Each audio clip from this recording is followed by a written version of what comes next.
சற்றுமுன் வெளியான தகவல். அரசே தரும் ரூபாய் 2,00,000. வருடம் 436 போதும்.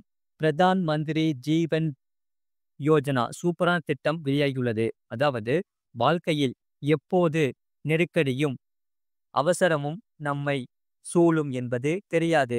ஆனால் எதிர்பாராத நெருக்கடிகள் வரும்போது அவைகளை எதிர்கொள்ள வேண்டிய கட்டாயத்தில் இருக்க வேண்டும். இப்படியான நேரத்தில்தான் நமக்கு கை கொடுத்து உதவுவது காப்பீடு திட்டங்களாகும். எனவேதான் மத்திய அரசு பல்வேறு திட்டங்களை அறிமுகம் செய்துள்ளது.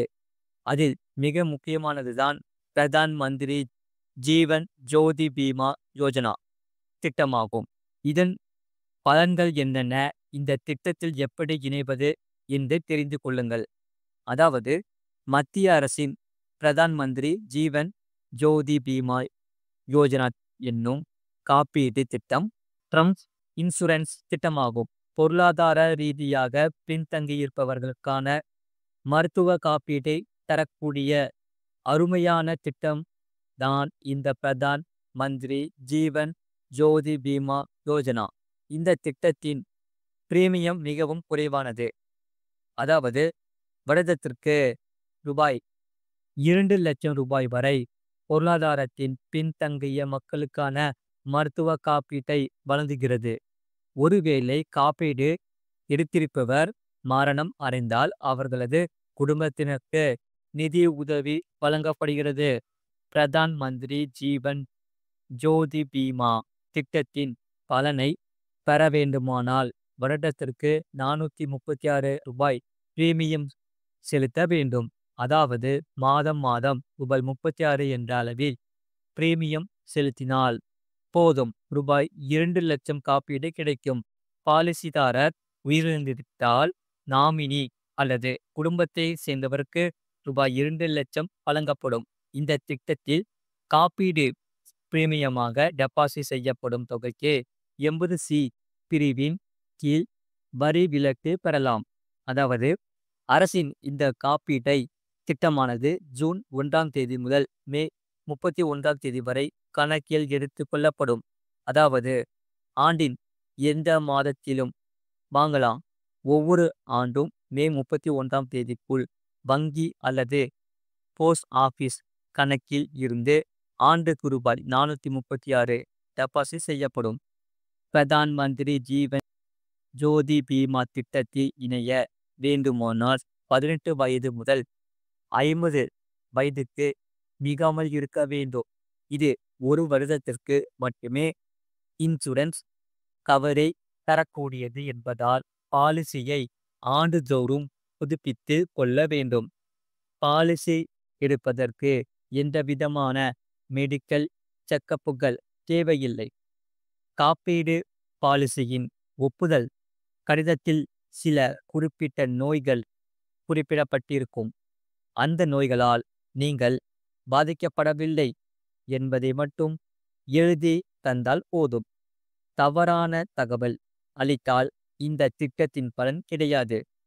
பிரதான் மந்திரி ஜீவன் ஜோதி பீமா திட்டத்தை SBI உள்ளிட்ட பொதுத்துறை வங்கிகள் மட்டுமின்றி அஞ்சல் அலுவலகங்களில் தனிப்பட்ட கணக்கை வைத்துள்ளவர்கள் யாராக இருந்தாலும் இதில் இணையலாம்.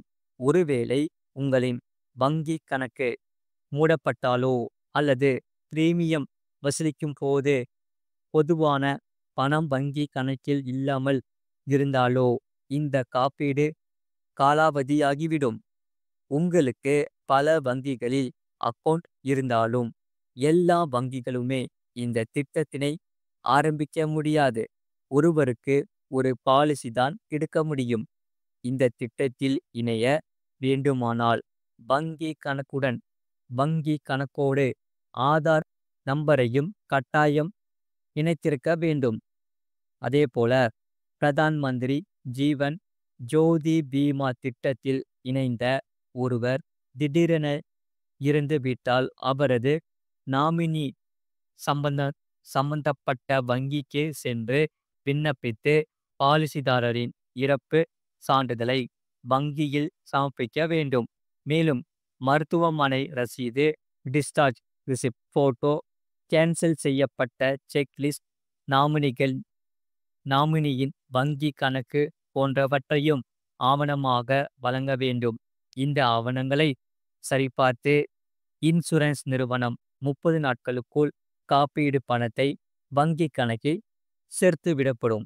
அது மட்டும் இல்லாமல் எம் சான்று விலை குறைப்பு. தமிழ்நாடு அரசு வெளியிட்ட முக்கியமான தகவல். அதாவது எம் சான்று பி சான்று விலையை ரூ. 1000 குறைப்பதாக தமிழ்நாடு அரசு அறிவுறுத்தியுள்ளது. அதாவது எம் சான்று, பி சான்று மற்றும் ஜல்லி ஆகியவற்றுக்கு ஏற்பட்ட விலையிலிருந்து ரூபாய் 1000 குறைத்து விற்பனை செய்திடவும், சாதாரண கற்கள் மீதான சீனியரேஜ் தொகையை மெட்ரிக் டன் ஒன்றுக்கு ரூபாய் 33 நிர்ணயித்திடவும் தமிழ்நாடு நீர்வளத்துறை அமைச்சர் துரைமுருகன் தலைமையில் நடைபெற்ற கூட்டத்தில் முடிவு செய்யப்பட்டுள்ளது. தலைமை செயலகத்தில் தமிழ்நாடு நீர்வளத்துறை அமைச்சர் துரைமுருகன் தலைமையில் கல்குவாரி கிரசர்கள் மற்றும் லாரி உரிமையாளர்கள் சங்கம் மனுவில் தெரிவித்துள்ள கோரிக்கைகள் தொடர்பான கூட்டம் நடைபெற்றது. இக்கூட்டத்தில் மனுவில் கூறப்பட்டுள்ள பொருட்கள் குறித்து விவாதிக்கப்பட்டு கீழ்கண்ட முடிவுகள் எடுக்கப்பட்டன. இதன்படி கல்குவாரி பேசர் மற்றும் லாரி உரிமையாளர்கள் சங்கம் எம் சான்று, பி சான்று மற்றும் ஜல்லி ஆகியவற்றுக்கு ஏற்பட்ட விலையிலிருந்து ரூபாய் 1000 குறைத்து விற்பனை செய்யப்படும் என சங்கத்தினரால் ஏற்கப்பட்டது. சாதாரண கற்கள் மீதான சீனியரேஜ் தொகையை மெட்ரிக் டன் ஒன்றுக்கு ரூபாய் 33 என்பது ஏற்றுக்கொள்ளப்பட்டு அதற்கான அரசாணை 1 வார காலத்திற்குள் வெளியிடப்படும் என்று அறிவிக்கப்பட்டுள்ளது. இக்கூட்டத்தில் இயற்கை வளங்கள் துறை கூடுதல் தலைமை செயலாளர், புவியியல் மற்றும் சுரங்கத்துறை ஆணையர், உரிமையாளர்கள் சங்கத்தின் தலைவர், இயக்குநர்கள் மற்றும் துணை இயக்குநர்கள் ஆகியோர் கலந்து கொண்டனர். வீடு கட்டுவதற்கு முன்பெல்லாம் மணல் அதிகமான அளவில் பயன்படுத்தப்பட்டது. ஆனால் இப்போது வீடு கட்டவும் பல்வேறு கட்டுமான பணிகளுக்கு எம் சான்று, பி சான்று போன்றவற்றை தான் மணலுக்கு பதிலாக அதிகளவில் பயன்படுத்தப்பட்டு வருகிறது. மணல் விலை அதிகமாக இருப்பதாலும் அதற்கு அதிக டிமாண்ட் இருப்பதாலும் பெரும்பாலான மக்கள் எம் சான்று, பி சான்று போன்றவற்றை பயன்படுத்தி வருகின்றன. இது போன்ற சூழல்தான் தற்போது எம் சான்று, பி சான்று விலை குறைக்கப்பட்டு உள்ளது. இதனால் மக்கள் மகிழ்ச்சி அடைந்துள்ளனர். இது போன்ற செய்திகளை உடனுக்குடன் அறிந்து கொள்ள மறக்காம சேனலை சப்ஸ்கிரைப் செய்யுங்கள். மற்றவர்களுக்கு தெரியப்படுத்த ஷேர் செய்யுங்கள்.